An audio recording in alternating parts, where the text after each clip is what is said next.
우리가 살다 보면은 여러 사람들을 만나게 됩니다. 때로는 부정적으로 우리를 비난하는 사람을 만날 때도 있고요. 시도 때도 없이 귀찮게 하는 사람들도 있고요. 아니면 힘든 상황에 처해 있는 사람들도 있습니다.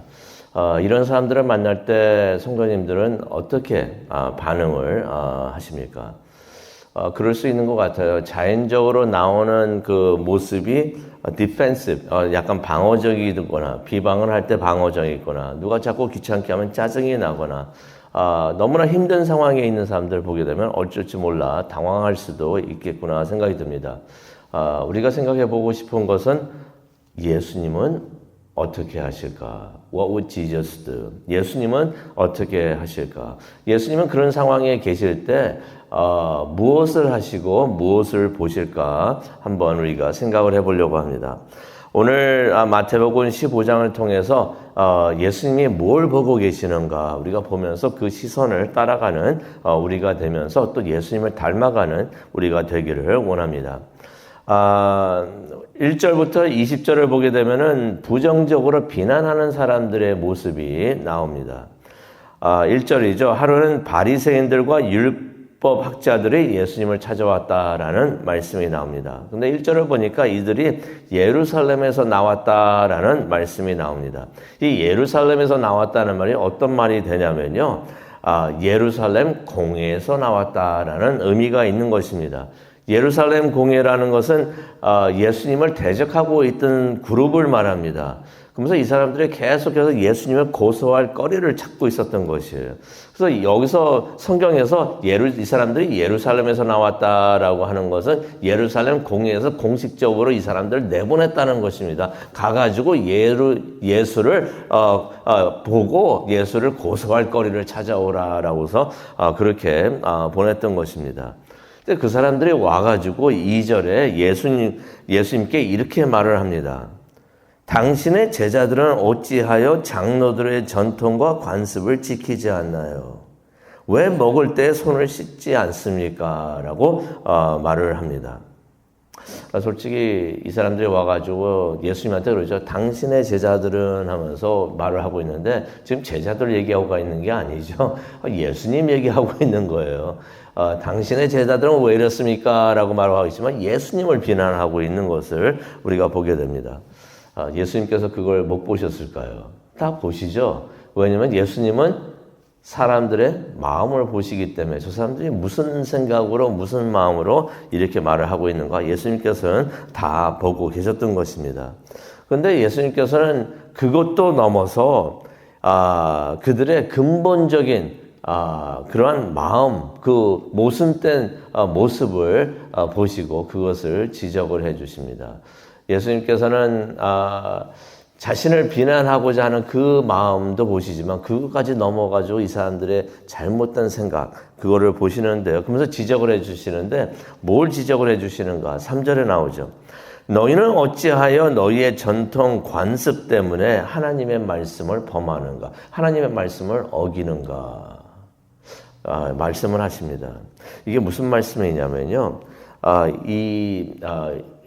바리새인들하고 율법 학자들이 자신들의 전통과 관습을 무척이나 중요하게 여겼던 것이에요. 우리가 이렇게 믿어오고 우리가 이렇게 해왔던 것인데 이것이 참 중요하다라고 생각을 했는데 어느 정도까지 중요하게 여겼는가? 하나님의 말씀보다도 더 위에 있다고 생각을 했던 것이에요. 솔직히 우리가 지금 이단하고 다른 종교하고 오컬트에 대해서 지금 성경 공부를 하고 있는데요. 이단이 되는 것을 우리가 봤죠. 자신들의 생각과 무슨 체험 같은 것이 무엇보다 더 위에 있다고 생각하면 이게 이단이 됩니까? 말씀보다도 위에 있는 사람들이 잘못 삐딱하게 나가가지고 이단이 되고 있는데 이 바리새인들하고 이 율법 학자들이 그러고 있었던 것이에요. 구체적으로 어떤 것을 뭘 어떻게 했는가 성경이 나옵니다. 4절부터 6절에 나오죠.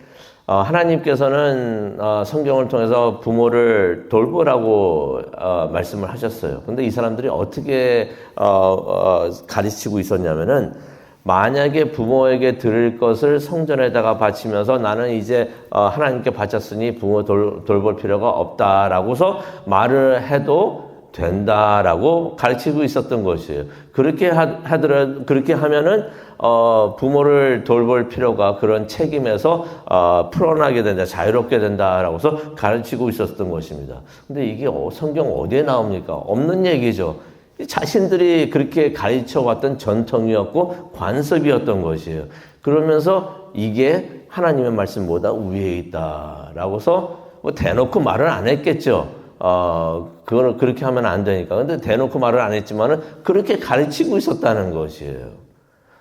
솔직히 그 이단하고 다른 종교, 오컬트를 보면서 나오게 되지만은 본인들은 인정을 안 하지만은 그렇게 하고 있는 사람들이 그런 이단들이 굉장히나 많습니다. 그래서 예수님께서 그 말씀하시는 거예요. 너희들의 전통하고 관습이 하나님 말씀보다 위에 있느냐. 그렇게 말씀하시는 것입니다. 그러면서 예수님께서 그렇게 행동하는 그들의 마음을 보십니다. 그러면서 이제 이사야를 통해서 하나님께서 말씀하셨던 그 내용을 말씀하시는데요. 8절에 나옵니다. 이 백성들은, 다시 말해서 그들을 말하고 있는 거죠. 입술로는 나를 공경하지만은 마음은 내게서 멀리 떠나 있다. 하나님께서 오래전에 이사야 선지자를 통해서 하셨던 말씀을 그대로 인용을 하시는 것입니다. 너희들은 말로는 누구보다도 하나님을 위하고 공경한다고 하는데 마음으로는 그렇지가 않구나.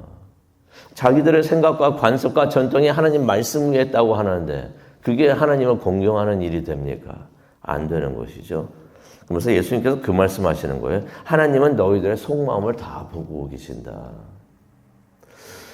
무엇을 하느냐가 중요한 게 아니라 heart motive이라고 그러죠. 마음에 우리의 속마음, 의도. 무슨 의도로 뭘 하고 있는가. 하나님은 그걸 다 보고 계신다는 거예요. 그래서 뭘 하고 있으면서 이거 하고 있으니까 이게 중요합니다 하고 말하는 게 아니라 중요한 게 아니라 무슨 생각으로 그 행동을 하고 있는가. 사람들은 그렇게 생각하죠. 이거 아무도 모를 거야. 내가 무슨 생각으로 이걸 하고 있는지 아무도 모를 거야 생각하고 있지만 하나님은 다 보고 계신다는 거예요. 그러면서 이자들이 말로는 하나님을 공경하고 예배한다고 섬긴다고 하면 마음은 멀리 떠나 있다. 라고 하나님이 그렇게 말씀을 하신다는 것입니다. 근데 그런 말을 하니까 이 바리새인들이 율법학자들이 좋아하겠습니까? 싫어하겠죠. 제자들이 걱정을 합니다. 그래가지고 12절을 보시면은 이런 말이 있습니다. 제자들이 예수님 찾아와서 걱정하는 거예요. 바리새인들이 이 말씀을 듣고서 무척이나 기분 나빠하고 분개하고 있다는 것을 선사님 아십니까? 라고서 그런 말을 합니다. 그랬더니 예수님께서 이런 말씀을 하십니다. 13절이죠. 그들은 하늘 아버지께서 누굴 말씀하십니까? 하나님이죠. 하나님께서 심은 식물이 아니다 라고 말씀하십니다. 그래서 13절입니다. 하나님께서 그들을 모두 뽑아버리실 것이다. 그리고는 14절에 그런 말씀하십니다. 그냥 놔두어라. 저 사람들이 분개하면서 뭐라고 하면서 그냥 더 날뛰고 막 그냥 뭐 그러고 있다고 하는데 예수님 말씀 듣고서 그러고 있다고 하는데 제자들이 와서 걱정을 하니까 그냥 두어라. 왜 그냥 두라고 하셨을까요? 어차피 하나님께서 다 뽑아버리실 것이다. 왜냐하면 하나님이 심은 식물이 아니기 때문에 상대하지 말라는 것이에요. 그런 사람도 그렇게 하고 있는 거 상대하지 말라는 것입니다. 왜요? 하나님께서 다 뽑아버리실 것이다. 괜히 가가지고 그 사람들하고 같이 그냥 얼굴 빨개지면서 뭐 그러지 말라고 하시는 거예요. 그러면서 예수님께서 이런 말씀도 하십니다. 그들은 손을 씻지 않고 먹어서 더럽게 된다고 하지만 20절입니다. 사람이 그런다고 더러워지는 것이 아니다 라고 말씀을 하십니다. 영적으로 더러워지는 것을 말씀하시는 거예요. 손 안 씻고 먹으면 병균이 들어가가지고 아플 수는 있겠죠. 근데 예수님께서 말씀하시는 건 그걸 말씀하시는 게 아니라 영적으로 더러워지는 것. 손 안 씻고 먹는다고 해서 영적으로 더러워지는 것이 아니다. 왜냐하면 그들은 그렇게 말하고 있었거든요. 손 안 씻고 먹는다고 영적으로 사람이 더러워집니다. 하나님 앞에 가서도 예배를 드릴 수가 없습니다. 라고 말을 하고 있었던 것입니다. 그러면서 예수님께서 말씀해 주시는 것은 18절에 나옵니다. 정작 사람을 더럽히는 것은 입에서 나오는 것들이다.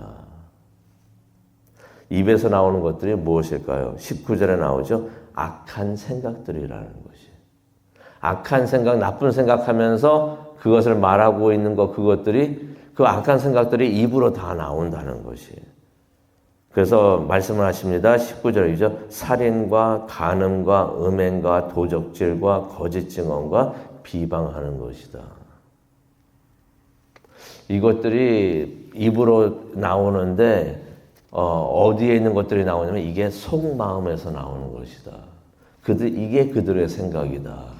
라고서 예수님께서 말씀하시면서 이것들이 바로 그들을 더럽히고 있는 것이다. 라고 말씀을 하십니다. 그리고는 이제 21절과 31절을 가겠는데요. 이제 끈질기게 귀찮게 하는 사람이 나옵니다. 예수님께서 이제는 두로와 시돈으로 가신다고 21절에 말씀하시는데 이제 이방인들에게 가시는 거예요. 이제는 유대인들한테 가서 말씀을 전하시는데 이제는 이방인들에게 가서 사용을 하십니다. 근데 거기에 한 가나안 여인을 만나시게 됩니다. 근데 이 가나안 여인이 무척이나 간절했던 여인이에요. 대단한 사람입니다. 훌륭한 사람입니다. 이 사람이 예수님을 보자마자 22절에 이렇게 말을 하죠. 다윗의 자손이신 주여 나를 불쌍히 여기소서. 내 딸이 귀신이 들려 괴로워합니다. 너무나 간절해가지고 예수님을 찾는데 자신의 문제 때문에 그런 게 아니라 딸 걱정해가지고 딸이 귀신에 들려가지고 괴로워합니다. 근데 예수님께서 한마디 대답도 안 하세요. 그러니까 이 여인이 계속 쫓아옵니다. 그러니까 제자들이 막 귀찮아합니다. 그래가지고 23절에 그런 말을 했죠. 예수님, 저 여인, 저 사람 좀 돌려보내세요. 라고 말을 합니다.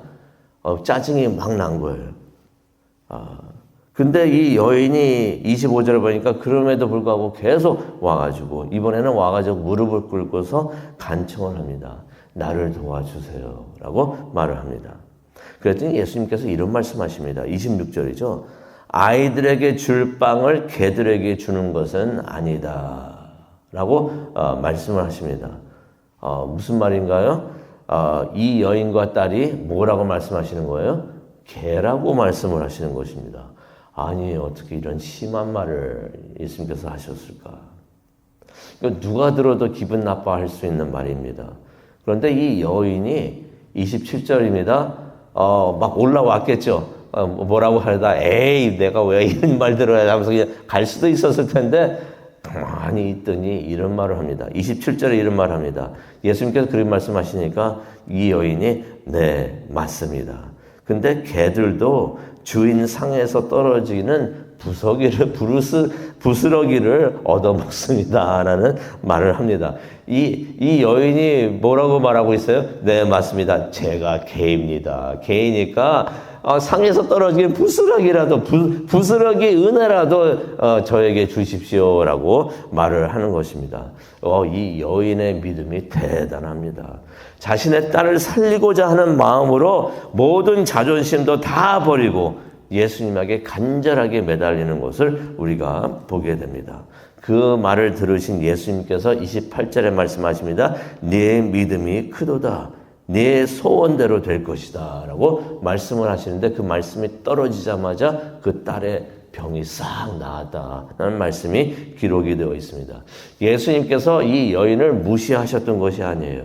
이 여인이 이런 일을 통해서 좀 더 그 여인의 믿음이 강해지는 것을 원하셨던 것입니다. 이 여인은 유대인들이 아니라 이방인이었던 것이에요. 하나님을 전혀 몰랐던 사람입니다. 유대인들은 하나님을 알아왔었고 하나님을 예배하는 것, 섬기는 것을 대대로 내려오면서 알고 있었지만 이 여인은 하나님을 알지 못하고 있었던 사람이에요. 그 사람이 믿음이 생겼는데 이 믿음이 병을 고칠 수 있는, 고침을 받을 수 있는 믿음이 있어야 된다는 것이에요. 그래서 예수님께서 계속해서 그 여인을 그렇게 하셨던 것입니다.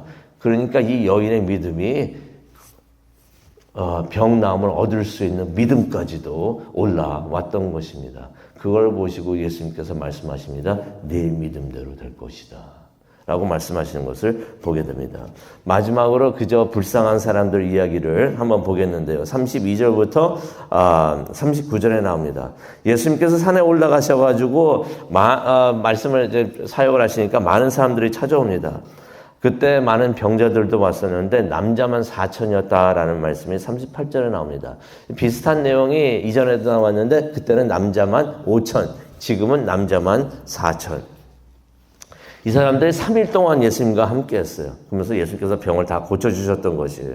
그런데 그때 37절을 보니까 마지막 날에 예수님께서 빵 7개와 물고기 2마리를 가지고 이 많은 사람들을 다 먹이십니다. 이전에도 그랬죠. 이전에도 그냥 빵 5개하고 물고기 2마리 갖고 오셨는데 이번에는 빵 7개하고 물고기 한 2-3마리가 있었던 것 같아요. 그것으로 그들을 다 먹이셨던 것이에요. 솔직히 예수님께서 사역을 마치시고 그냥 가실 수도 있지만은 집에 가서 잘 먹어라라고 말씀하실 수도 있지만은 이 사람들이 3일 동안 굶으면서 예수님한테 함께하면서 예수님의 말씀 듣고 병 고침을 받았던 것이에요.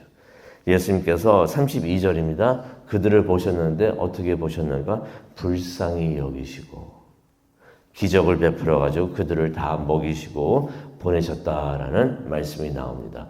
말씀을 마치고 이제 기도하는 시간을 가지려고 하는데요. 마태복음 15장을 통해 가지고 예수님께서 무엇을 보시는지 우리가 알기를 원합니다. 예수님께서는 우리의 속마음을 보고 계십니다. 그리고 포기하지 않는 믿음을 보고 계신다는 것입니다. 그리고 항상 우리를 불쌍히 여기신다는 것이에요. 성도님을 보시면서도 불쌍히 여기시고 불쌍히 여기셔서 은혜를 베풀어 주시는 줄로 믿습니다. 우리가 그런 예수님의 마음을 보기를 원해요. 예수님을 닮아가기를 원하고요. 우리가 하나님을 섬기더라도 마음으로 섬기고요. 왜냐하면 마음으로 다 보시거든요. 우리가 뭘 하느냐 그게 중요한 게 아니라 왜 그거를 하고 있고 무슨 마음을 하고 있는가 예수님은 하나님은 다 보신다는 거예요. 그리고 끝까지 믿음을 포기하지 마시고 믿음을 가지고 계시기를 바랍니다. 그 여인 생각하시면서 믿음을 포기하지 마시고요. 예수님을 따르기를 원합니다. 또 예수님과 같이 교회를 세우고 남을 위하는데 사역을 하는데 예수님의 마음으로 예수님은 불쌍히 여기는 마음으로 그런 일을 하셨는데 그러한 예수님을 닮아가는 우리 모두가 되기를 간절히 축원합니다. 기도하시겠습니다. 하나님, 우리가 오늘 아침에도 나와서 말씀을 보고 공부를 했는데 이제 기도하는 시간을 갖기를 원합니다. 우리의 기도는 이거 하나입니다. 예수님 닮게 하여 주옵소서. 예수님의 마음을 닮게 하여 주시옵시고 예수님의 시선을 닮아서 예수님이 보고 계신 것 우리도 보게 하여 주시옵시고 예수님께서 가지신 그 마음 닮아가는 우리 모두가 되게 하여 주옵소서. 그것을 기도하며 또 살아가기를 원합니다. 우리와 함께 하여 주시고 이루어 주옵소서. 감사합니다. 예수님의 이름으로 기도합니다. 아멘.